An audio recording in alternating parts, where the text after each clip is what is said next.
இவர் உள்ள வந்தது மோடிக்கு லாபம் தான். 20 விழுக்காடு வந்தது லாபம் தான். மீண்டும் இவரால் தனிச்சு மக்களவையில் நின்றுவிட முடியாதுங்கிறதும் 100% உண்மை. பட் இவர் ஒரு வாக்கு எடுத்து இந்த அணி ஒரு 30 விழுக்காடு வாக்கு வரும் நான் கணிக்கிறேன். எடப்பாடிக்கு ஒரு 20, அன்புமணி ஒரு 3 to 3, தினகரன் ஒரு விழுக்காடுக்கு மேல கொடுத்தாலும் தினகரனை வச்சு ஓட்டு வருங்கிறத என்ன சந்தேகம் இருக்குது.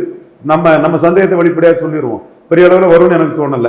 அது ஒரு ஒண்ணு போட்டா கூட 20, 3, 24 பிஜேபி வச்சு ஒரு 5 விழுக்காடு, மற்றவங்கெல்லாம் வச்சு கொஞ்சம் கூட 30 அரௌண்ட் 30% ஆஃப் ஓட்டு தான் 30 விழுக்காடு வாக்கு தான் வரும் நான் கணக்கு போடுறேன்.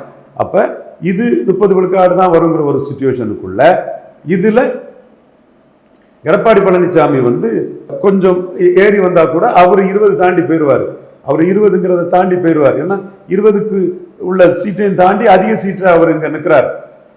அந்த இடத்துக்குள்ளதான் அந்த 11.4ல 4 தான் டிரான்ஸ்பர் ஆகும், மற்றது டிரான்ஸ்பர் ஆகாதுங்கிற ஒரு கருத்தை நான் முன்வைக்கிறேன்.